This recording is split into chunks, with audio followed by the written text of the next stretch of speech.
بسم اللہ الرحمن الرحیم. بینکاری، بینکنگ. عزیز طلبہ، حضرت مولانا اس سے پہلے کرنسی کے سلسلے کی گفتگو کر چکے تھے اور کاروبار کے سلسلے میں نظام زر پر گفتگو کرتے ہوئے سونا صرافوں کے پاس دینا اس کو بھی ذکر کر چکے تھے.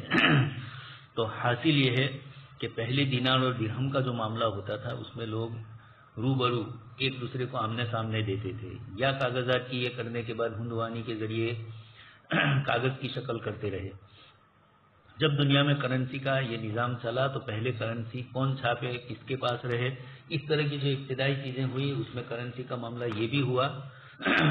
کہ بینکیں بھی اس کو چھاپتی تھی. ابھی بھی بینک ہی چھاپ رہی ہے، لیکن انفرادی طور پر نہیں بلکہ ملک کی جو سب سے بڑی ریزرو بینک ہے وہ چھاپتی ہے. تو حاصل یہ نکلا کہ بینکاری، کرنسی، یہ ساری چیزوں کا تعلق دینار اور درہم اور روپیہ اور پیسوں سے ہے. اس لیے حضرت مولانا نے روپیے کا جو نظام جن جن چیزوں سے وابستہ ہے اس کو ذکر کرنا شروع فرمایا. تو بینکنگ اس کا سب سے بڑا مسئلہ ہے، اس لیے بینکنگ کو بھی ذکر کیا. بینک کی بھی حقیقت کیا ہے اس کو جاننا ہمارے لیے ضروری ہے، تاکہ بینک کے سلسلے کے جو مسائل آئے تو مفتی بینک کی حقیقت کو جانتا ہو تو اس کے بعد وہ جواز عدم جواز اور اس کے جزوی مسائل پر گفتگو کرے گا. اس لیے سب سے پہلے مولانا بینک کی تعریف فرما رہے ہیں.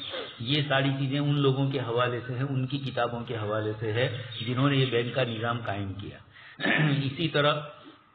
روزمرہ معمولات کے اندر جو چیزیں نظر آتی ہے اس کے حساب سے حضرت مولانا بینک کے سلسلے کی گفتگو فرماتے ہیں.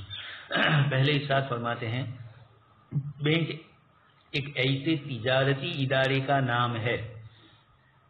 لفظ سن لیجئے، تجارتی ادارہ، جو لوگوں کی رقمیں اپنے پاس جمع کر کے تاجروں، صنعت کاروں اور دیگر ضرورت مند افراد کو قرض فراہم کرتا ہے. آج کل روایتی بینک ان قرضوں پر سود وصول کرتے ہیں اور اپنے امانت داروں کو کم شرح پر سود دیتے ہیں، اور سود کا درمیانی فرق بینکوں کا نفع ہوتا ہے. گویا خود کچھ روپیہ کچھ لوگ نکالتے ہیں اور ان روپیوں کو اپنا جو روپیہ ہے وہ، اور لوگوں کو یہ کہتے ہیں کہ بھئی یہ بینک ہے. کیونکہ بینک کی بعد میں مختلف تقسیمات ہو چکی، اس لیے یہ سارا روپیہ اپنا لوگوں کو دے اور لوگوں کے پاس سے سود لے. ایسا کاروبار کرنے والے تو اس وقت بھی لوگ تھے، ساہوکار، جو روپیہ دیتے تھے اور قرض پر لیتے تھے اور اس پر سود لیتے تھے. بینکیں بھی در حقیقت اسی طرح کی ایک چیز ہے، لیکن وہاں محدود ذمہ داریاں اور محدود چیزیں ہی ہوتی تھی انفرادی عمل میں. اور جب بینک کی شکل بن گئی، ملکوں نے اس کو قانونی طور پر حقوق دے دیے، اور پھر وہ بینکیں جس کا تعلق ملک کی بڑی بینکوں سے ہو، سرکاری بینکوں سے ہو، پورے ملک میں جس کی اثرات پڑتے ہو، تو یقینی بات ہے کہ پھر اور بھی بہت ساری چیزیں اس کے ساتھ وابستہ ہوئی. پھر حکومتوں نے اور بھی اس بینکاری کے اندر، وہاں تو صرف یہ تھا کہ ایک آدمی دوسرے کو قرض سود پر دیتا تھا، سامنے والا اس سے کیا کرتا ہے اس سے اس کو کوئی لینا دینا نہیں. لیکن عصر حاضر کے اندر چونکہ لوگوں کی ضروریات اور بہت سے چیزوں کے دائرے وسیع ہو گئے، تو اب بینکوں کی بھی آگے مختلف قسمیں مولانا بتلائیں گے. اس اعتبار سے پھر بینک تحمیل کرے، یہ بھی ایک مستقل بینکوں نے سوچا، ان کے پاس رقم آتی رہی تو اس کو کیا کیا جائے، تو اس کی ضمن کے اندر انہوں نے اور بھی چیزیں کی. اچھا، بینک کے وجود کے سلسلے میں آگے مولانا یہ فرماتے ہیں کہ نظام زر کی ارتقاء پر گفتگو کرتے ہوئے بتلایا گیا تھا کہ لوگ اپنا سونا صرافوں کے پاس بطور امانت رکھ دیتے تھے. آدمی کے پاس سونا ہے، اس زمانے میں یہ ہوتا تھا کہ سونے سے چیزیں خریدی جاتی تھی، چاندی سے، یعنی وہی درہم اور دینار سے. اب یہ جو سونا ہوتا تھا یہ خود اپنی ذاتی قیمت رکھتا ہے. اس بنیاد کے اوپر کوئی بھی اس کو چوری کرنے کے خطرات اور امکانات لوگوں کے پاس تھے، اور ہوتا بھی تھا. حکومتیں مضبوط نہیں تھی، اسلامی نظام جہاں منظم شکل میں نہیں تھا، یورپ کے ملکوں میں تو تھا ہی نہیں، اور یہاں ایشیا میں جو کچھ بادشاہوں کی طرف سے تھوڑا کچھ چل رہا تھا. اسلامی ممالک میں یہ نظام تھا، لیکن بعد میں آہستہ آہستہ اس میں بھی اعمال میں کمی آئی تو ان میں بھی کمی آئی. اس کے نتیجے میں لوگوں کی امانتوں کے ضائع ہونے کے خطرے بڑھ گئے. تو اب لوگوں نے یہ کیا کہ بھئی جب کاروبار کرتے ہیں اور سونا لے کر جاتے ہیں تو سامنے والا سونے چول لیتے ہیں یا لوٹ لیتے ہیں تو پریشانی آتی ہے. تو اب یہ کرنا شروع کر دیا کہ صرافوں نے رات دن کچھ چیزیں تو وہ ہے جو لوگوں کی اپنی ضرورت کے پیش نظر وجود میں آئی. اس لیے ہر چیز میں یہودیوں کی طرف انتصاب کر دینا کہ یہودیوں نے یہ کیا وہ کیا، تو اس وقت دنیا میں ان کی کوئی طاقت اتنی مضبوط نہیں تھی کہ وہ اس طرح کی چیزیں کر سکے۔ بعد میں رفتہ رفتہ گزشتہ 200 سال سے مکمل کنٹرول کیا انہوں نے، اور پہلی اور دوسری جنگ عظیم کے ذریعے اس کا تجربہ کر لیا، اور اپنی پوری چیز یوروپ سے منتقل کر کے امریکہ کی طرف چلے گئے، اور وہاں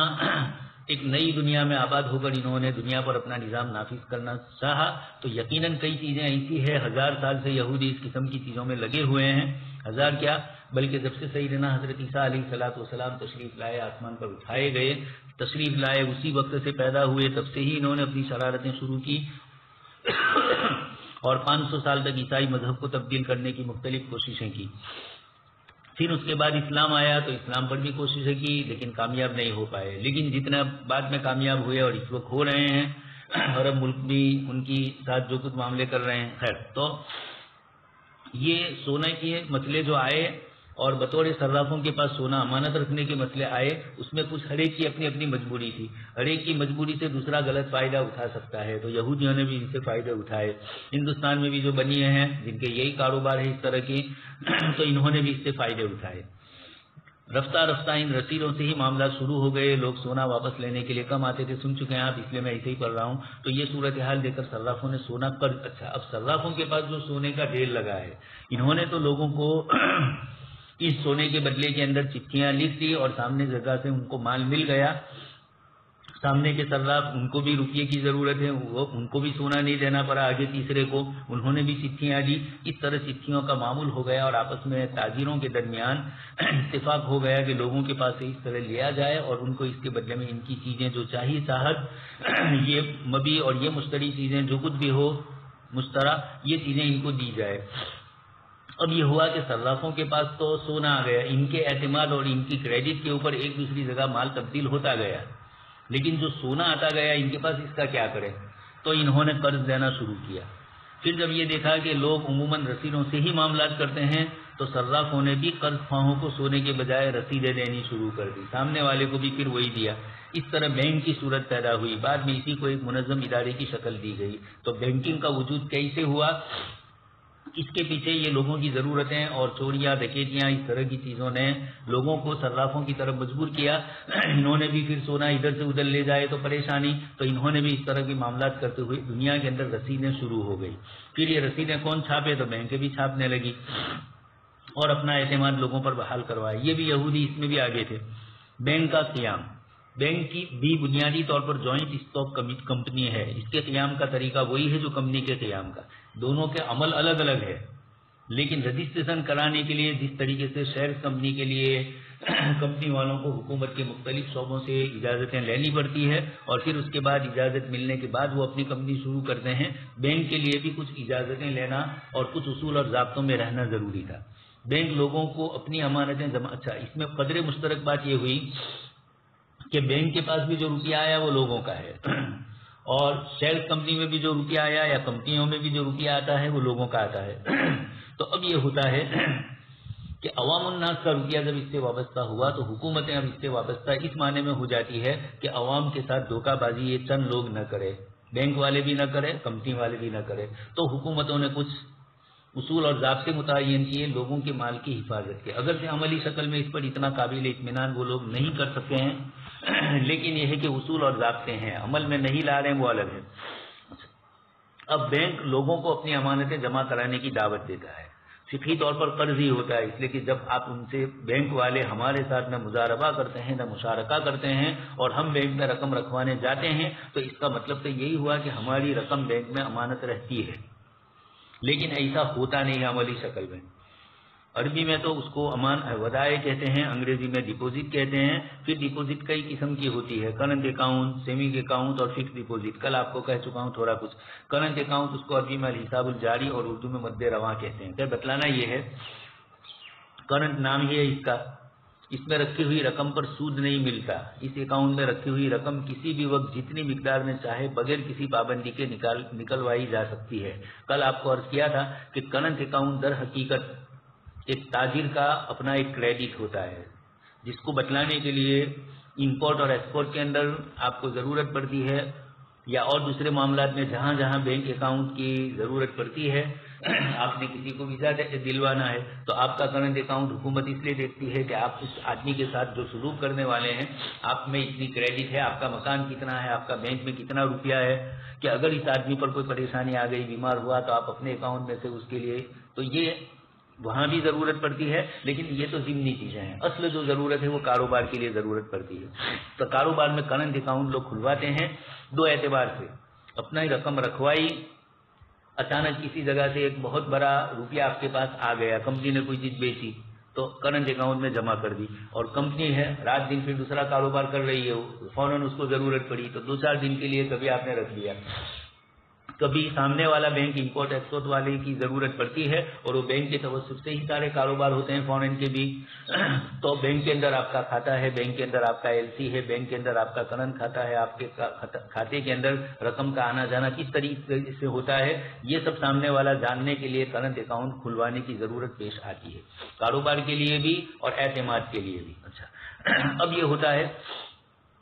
کہ رکھی ہوئی رقم، یہ اس پر آپ کو سود نہیں ملے گا اگر سے آپ دے رہے ہیں، اس لیے کہ اتنے بینک میں دیوالیائی ہو چکی ہے تو کم سے کم کرنٹ اکاؤنٹ ان کے پاس آپ کا پیسہ 1 دن 2 دن، تو آپ اکیلے نہیں ہیں، ہزاروں اس طرح کے کرنٹ اکاؤنٹ کھاتے والے ہوں گے، تو یہ سبھی رقم اپنی رکھوائیں گے 1 دن 2 دن کے لیے، تو آج یہاں کل وہاں، اس طریقے سے ان کی ضرورت بھی پوری ہوتی ہے. تو پہلے تو یہ ہوتا تھا کہ کرنٹ اکاؤنٹ پر سود نہیں ملتا، بلکہ کرنٹ اکاؤنٹ رکھوانے والے کے پاس سے بینکیں خود ٹیکس لیتی تھی. ٹیکس کیا؟ آپ کی رقم رکھوائی، آپ کی رقم ہمارے پاس رہی، آپ کی رقم سے ہم فائدہ تو اٹھا نہیں سکتے اس لیے کہ کرنٹ اکاؤنٹ ہے. آپ نے ابھی جمع کروائی رقم اور 2 گھنٹے کے بعد آپ واپس لینے کے لیے آؤ، تو آپ کے اس 2 گھنٹے کے بعد آپ واپس لینے کے لیے آؤ، 40-50 لاکھ روپئے ہیں، تو اچانک بینک میں سے اتنا روپیہ چلا جائے تو بینک پریشان ہو جائے، اپنے دوسرے کھاتے داروں کے ساتھ کیا معاملہ. تو آپ کا اسپیشل معاملہ ہوا کہ آپ کی رقم محض امانت کے طور پر رکھنا اور اچانک آپ جب مانگے تب دے دینا، یہ پریشانی آتی ہے. اس لیے آپ کے پاس سے بینک رقم مانگے گی کہ آپ اس کی فیس ادا کرو کرنٹ اکاؤنٹ کی، لیکن اب جو کچھ نہیں ادا کر رہے ہیں یا کم مقدار میں لے رہے ہیں، اس کے پیچھے دوسرا مقصد ہے. ورنہ اصل ہے کرنٹ اکاؤنٹ میں آپ کی چیز کا ان کا اعتماد رکھنا سامنے والے کو، اس کے لیے یہ رقم ہوتی ہے. تو کسی بھی وقت آپ اٹھا سکتے ہیں، اسی کو فرمایا کہ وہاں کوئی پابندی نہیں، اس لیے کہ تاجر لوگ ہیں، لیکن بینکوں نے دیکھا کہ ان کی رقم بھی ہمارے پاس آ جائے اور ان کو بھی اچانک اتنی بڑی رقم آئی تو انکم ٹیکس والے آ جائے، یا خیر انکم ٹیکس تو پھر بھی بینک کی توسط سے بھی آئے گا، لیکن یہ اتنی بڑی رقم کی حفاظت کیسے کرے، تو بینک میں رقم رکھوا دی تو اطمینان ہوتا ہے، امپورٹ ایکسپورٹ میں بھی کام آتا ہے. دوسرا ہے سیونگ اکاؤنٹ، اردو میں اس کو بچت کھاتا کہتے ہیں. اس میں رقم نکلوانے پر عموماً مختلف پابندیاں ہوتی ہیں اور اس پر بینک سود بھی دیتا ہے.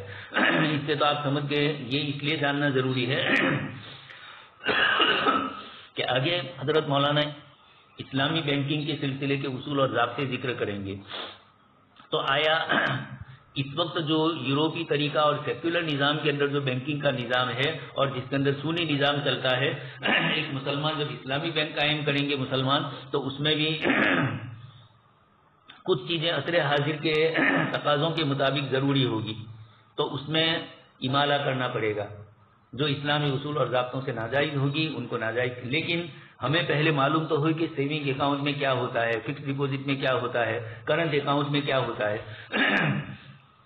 جب اسلامی بینک قائم ہوگا تو اس کے اندر کچھ تبدیلیوں کی ضرورت پڑے گی. مثلا فکس ڈپوزٹ والا اسلام میں جائز نہیں ہے، اس لیے کہ نفع نقصان دونوں میں دونوں شریک ہوتے ہیں، مضارب اور رب المال، اور آپ صرف نفع میں شریک ہو نقصان میں نہیں، تو یہ صحیح نہیں ہوتا ہے. پھر نفع بدلتا رہتا ہے، یہاں فکس نفع ہے تو کس طریقے سے فکس نفع ہوا ہر سال کے لیے، تجارت میں تو اتار چڑھاؤ آتے رہتے ہیں.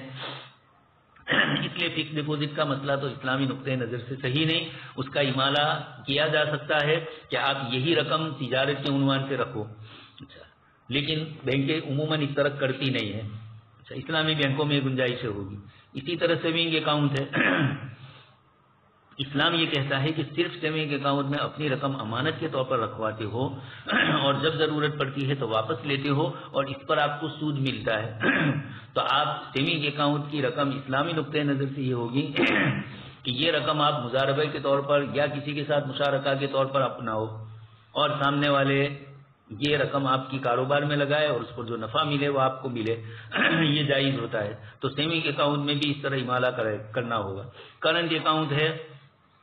یہ صرف امانت کے طور پر رکھتے ہیں، اس اعتبار سے تو صحیح ہے، لیکن اور دوسرے اصول اور ضابطے جو دوسرے متعین کیے اس میں دیکھا جائے گا کہ کرنٹ اکاؤنٹ کے اندر یہ دوسرے اصول اور ضابطے اسلامی نقطۂ نظر سے ہے کہ نہیں۔ خیر، یہ گفتگو تو مولانا آگے کر رہے ہیں، میں آپ کو اہمیت دلانا چاہتا ہوں کہ حضرت مولانا نے یہاں بینک کی تعریف، بینک کی تاریخ، اس کے قیام کے سلسلے کے اصول اور ضابطے، اور آگے بینک کی مختلف تقسیمیں، جو قسمیں جو ہوتی ہے، ڈپوزٹ رکھوانے والے کی مختلف نیتیں ہوتی ہے، کہیں کرنٹ کی نیت، کہیں سیونگ کی نیت، کہیں فکس کی نیت، تو ان نیتوں کا کس طریقے سے عمل ہوتا ہے اس کو حضرت مولانا اس لیے ذکر کر رہے ہیں تاکہ اسلامی بینکنگ کا نظام، پہلے تو یہ اس وقت یہی بینکنگ کا نظام ہے، جہاں اسلامی بینکنگ نہیں ہے، جیسے ہندوستان جیسے ممالک ہے تو بہت چھوٹی اور کم ہے، تو عموماً بینکوں سے ہمیں جو پالا پڑتا ہے، تو ایک مسلمان مفتی صاحب سے جب مسئلہ پوچھے گا تو وہ عصر حاضر کی سیکولر بینکوں کے ساتھ اس کا جو عمل ہے اس کے حساب سے آپ کو مسئلہ پوچھے گا، اس لیے پہلے تو ان کو ہمیں جاننا ضروری ہے۔ دوسرا، ان کو جاننے کے بعد اسلامی نقطۂ نظر سے کس طرح اسلامی بینکنگ کھولی جا سکتی ہے اور وہاں کیا تبدیلیاں کی جائے گی، یہ جب سمجھیں گے تو اب اس میں ترمیم کس طرح کرنی چاہیے، کس طرح کی جا سکتی ہے، یہ سب مسائل آئیں گے۔ اچھا، فکس ڈپوزٹ تو آپ سن ہی چکے ہیں، ودائع ثابتۃ کہا جاتا ہے، اس میں مقررہ مدت سے پہلے رقم واپس نہیں لی جا سکتی۔ فکس ڈپوزٹ نام ہی فکس ہے، اس لیے کہ جب آپ نے ان کے ساتھ معاملہ کیا کہ 1 سال تک کے لیے میں اپنی رقم بینک میں جمع رکھوانا چاہتا ہوں، تو جو لوگ سیونگ اکاؤنٹ میں رقم رکھتے ہیں ان کو سود کم ملتا ہے، اور آپ فکس ڈپوزٹ کے طور پر جب رقم رکھواتے ہیں تو اس میں جو بینک آپ کو سود دیتا ہے اس کی شرح تھوڑی زیادہ ہوتی ہے، اس لیے کہ بینک کو پورے سال اطمینان ہوتا ہے آپ کی رقم سے کہ آپ واپس نہیں مانگنے والے ہیں، یا آپ مانگیں گے تو بینک کو دینا نہیں ہے۔ اس طرح کے جتنے بھی فکس ڈپوزیٹر ہوں گے، ایک بہت بڑی رقم فکس ڈپوزیٹر کی بینک میں جمع ہے تو ان تمام سے بینک کو اطمینان ہے، 1 سال 2 سال جتنے مہینے کے لیے بھی ہوتا ہے، تو بینک اپنے انتظام کے اندر فکس ڈپوزٹ والوں سے اس کو اطمینان ہوتا ہے، اس پر بینک سود دیتا ہے، سیونگ اکاؤنٹ کے سود کے مقابلے میں اس کا سود زیادہ ہوتا ہے، اور سود کی شرح مدت کے مطابق ہوتی ہے، طویل مدت میں شرح زیادہ ہوگی، 10% دیتے ہوں گے تو 15% دیں گے، اور کم مدت میں شرح ہوتی ہے، 1 مہینے 2 مہینے کے لیے آپ نے رکھا ہے تو آپ کو اس کے لیے کم فیصد ملے گا۔ جب ان 3 قسم کے ڈپازٹ سے بینک کے پاس سرمایہ جمع ہوتا ہے، گویا بینک کے پاس سرمایہ آنے کی جو شکلیں بنتی ہے، لوگ آتے ہیں، ضرورت ایجاد کی ماں ہے اور بینک نئی نئی اسکیمیں اور نئی نئی شکلیں کھولتی ہے، لوگوں کی ضروریات، یا لوگ آئے تو بینک دیکھتی ہے کہ اس قسم کے لوگ بھی آتے ہیں تو پھر اپنے اندر چینجنگ کرتے ہیں تاکہ لوگوں کی ساری رقومات بینکوں کے پاس آ جائے اور بینک زیادہ سے زیادہ منافع کمائے۔ کچھ بینک کا ابتدائی سرمایہ بھی ہوتا ہے، کچھ لوگ وہ ہوتے ہیں جو بینک میں اپنا سرمایہ بینک والے خود لگاتے ہیں، جو بینک کھولنے والے ہوتے ہیں، پرائیویٹ بینکوں میں بھی یہ، سرکاری بینکوں میں بھی سرکار اس کی رقم ایک جمع کرتی ہے۔ اچھا، تو ان تمام سرمایہ کو استعمال کرنے کا طریقہ یہ ہوتا ہے کہ اس سرمایہ کا ایک مقررہ حصہ سیال شکل میں اسٹیٹ بینک کے پاس جمع کروانا ضروری ہے۔ جیسے آپ شیئر کمپنی کا اور بینکنگ کا سن چکے، اس طریقے سے بینک کی یہ تمام قسمیں جو بھی ہوگی، بینک، ہر ایک بینک کا پورا، یہ ہندوستان بھر کی جتنی بینکیں ہوگی، چاہے سرکاری ہو، غیر سرکاری، نیم سرکاری، اس قسم کی جتنی بھی ہوتی ہے، یہ ہوتا ہے کہ ان کے پاس جو سرمایہ ہے، یہ ساری بینکیں جڑی ہوئی ہے ہندوستان میں ریزرو بینک آف انڈیا سے، یہ نیٹ ورک ہے، اور ان سب کا سب سے بڑا ملکی بینک جو ہے ریزرو بینک، یہ ساری اس قسم کی چیزوں کی فیسلٹی دیتا ہے، سارے اصول اور ضابطوں کی رعایت کرتے ہوئے ملک میں نظام نافذ کروانا ہوتا ہے، تو ان سارے بینکوں کے آپس کے جھگڑے بھی دور کرتا ہے۔ اس لیے ریزرو بینک یہ کہے گا کہ تمہارے پاس جو سیال شکل ہے، کیش جو ہے، اس کیش کی اتنی مقدار ہمارے پاس جمع کروانی پڑے گی، جب بھی کوئی بینک کھولے گا اس بینک کا ایک معتمد حصہ 15%، 20% ریزرو بینک کے پاس رہے گا، تاکہ کل اگر بینک ہاتھ اونچے کر دے تو اس کے جو ڈپوزیٹر ہے ان کو نقصان نہ ہو، تو حکومت اتنی رقم تو ان کے پاس سے اپنے پاس رکھواتی ہے تاکہ اس رقم کی حفاظت کے لیے یہ بینک آپے سے باہر ہو کر لوگوں کے ساتھ گڑبڑے نہ کرے، ان کا یہ 20%، 25% ان کو ملے گا ہی نہیں، عوام کے ساتھ جب ان کا معاملہ کس طرح ہوتا ہے یہ دیکھنے کے بعد ہی ان کے ساتھ سارے معاملات وابستہ ہوتے ہیں. تو مرکزی بینک میں یہ سرمایہ عموماً ایک سرکاری تمسکات کی شکل میں رہتا ہے جو بآسانی نقد میں تبدیل کیے جا سکے. اب یہ ہوتا ہے کہ یہ جو ریزرو بینک ان کے اپنے پاس یہ رقم رکھے گی تو سیال شکل میں کیش کی شکل میں بھی ہو سکتا ہے اور سرکاری تمسکات کی شکل میں بھی. جیسے آپ کو کہہ چکا ہوں میں سرکار بانڈ جاری کرتی ہے, سرکار کچھ اسکیمیں جاری کرتی ہے اور ان اسکیموں سینٹرل گورنمنٹ بھی جاری کرتی ہے, ریاستی حکومتیں بھی اس طرح جاری کرتی ہے. کبھی بینک کے توسط سے, کبھی ڈائریکٹ ہوتا ہے, مختلف شکلیں ہوتی ہے. تو ایسے موقع کے اوپر سرکاری جو تمسکات کی شکل ہوتی ہے یہ بآسانی نقد میں تبدیل ہو سکتے ہیں اور ان پر کچھ سود بھی ملتا ہے. مرکزی بینک یہ طے کرتا ہے کہ تجارتی بینک اپنی امانتوں کے کتنے فیصد حصہ مرکزی بینک میں رکھیں گے, یعنی ریزرو بینک کے پاس آپ اپنی سرمایہ کا کتنا حصہ رکھیں گے. حالات کے لحاظ سے یہ تناسب بدلتا رہتا ہے. مولانا نے جب لکھا تھا کتاب لکھی تھی اس وقت بتلایا کہ آج کل امانتوں کا تقریباً 40% حصہ یعنی جو کچھ آپ کے پاس رقم ہے اس کا 40% آپ کو ریزرو بینک میں جمع کروانا پڑتا ہے. اسٹیٹ بینک یعنی ریزرو بینک تمام بینکوں کو اس بات کا پابند بناتا ہے, اس لیے کہ بینک میں بے شمار افراد کی رقمیں ہوتی ہے. ریزرو بینک کے فرائض میں داخل ہے کہ ڈپوزیٹر کے مفادات کا تحفظ کرے. اس لیے سیال مادے سے مراد صرف نقد ہو یا نقد پذیر ہو سکتا ہو. مولانا نے 2 چیزیں بتلائی, نقد ہے کیش وہ بھی چلے گا, یعنی کیش رقم بھی آپ بینک کھول رہے ہیں تو آپ کو ریزرو بینک یہ کہے گی کہ آپ کے پاس بینک کی جو ڈپوزٹ لوگوں کی آئی یا آپ کی اپنی رقم جمع ہوئی مجموعی طور پر اس رقم کا اتنا فیصد ہمارے پاس محفوظ رکھو تاکہ کل اگر کچھ گڑبڑ ہو تو ہم یہ کر سکیں, اس سے کچھ لوگوں کو دے سکیں. تو ایک تو نقد جمع کروائیں گے. کبھی نقد نہیں ہوگا تو نقد پذیر ہوگا. بینکوں کے پاس جو سرکاری تمسکات ہوں گے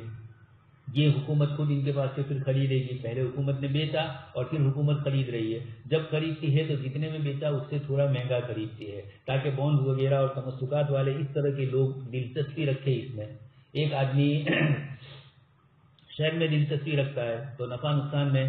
شہر میں تو کچھ خطرہ بھی ہوتا ہے اور سرکاری بانڈ کے اندر یہ ہوتا ہے کہ اگرچہ وہ شریک تو نہیں ہے, پارٹنر تو نہیں ہے, مشارک تو نہیں بن رہا ہے, لیکن یہ ہے کہ اس نے قرضہ دیا ہے, اس قرض پر اس کو سود ملتا ہے. یہ الگ بات ہے کہ شرعی نقطۂ نظر سے بانڈ جائز نہیں ہے, لیکن دنیا بھر کی بینکوں کی جو سسٹم چل رہا ہے اس کے مطابق گفتگو کرنا ہے کہ اس طریقے سے بانڈ کے بھی کچھ لوگ ہوتے ہیں یا کسی نے شیئر اچھی کمپنی کے نہیں ملے اور کیش پڑا ہوا ہے, ٹیکس بھی آ سکتا ہے, تو اب یہ اس طریقے سے سرکاری تمسکات لے لیتے ہیں, بعد میں ان کو اس سے فائدہ ہوتا ہے. یہ تمسکات بھی اگر بینکوں کے پاس ہے اس قسم کے, بینک بھی یہ کاروبار کر سکتی ہے, تو اگر بینکوں کے پاس اس طرح کے تمسکات ہیں یا لوگوں نے جنہوں نے بینک میں رقم جمع کروائی تو یا تو کیش جمع کروائی یا تمسکات اپنے رکھوائے, عام حالات میں تو نہیں ہوتے ہیں اس لیے کہ بینک کو تو کیش سے ہی زیادہ فائدہ ہوتا ہے, لیکن کبھی کبھار یہ ہو تو یہ ریزرو بینک کے پاس جس طرح سیال روپیے رکھ سکتی ہے اس طریقے سے اپنی رقم کا مثلا 40% جمع کروانا ہے تو بہت بڑا ہو گیا, تو 40% 20% انہوں نے کیش دے دیے اور دوسرے 20% اس طرح کے جو دستاویزات ہے یہ دیے اور یہ بینکوں کے پاس رکھے, ریزرو بینک کے پاس. عربی میں اس کو سیولیا کہتے ہیں, یعنی لکوڈ انگریزی میں, اردو میں نقد پذیری, اس میں کیش. اسی طرح دوسرے بینک میں اکاؤنٹس ہے آپ کے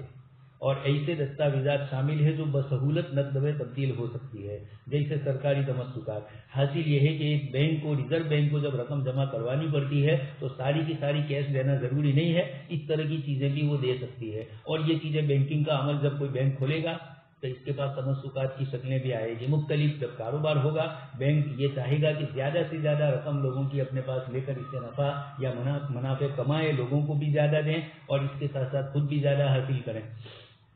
تو اس کے لیے یہ مختلف قسم کی چیزیں ان کے پاس جمع ہوگی, اسی میں تمسکات وغیرہ بھی آئیں گے.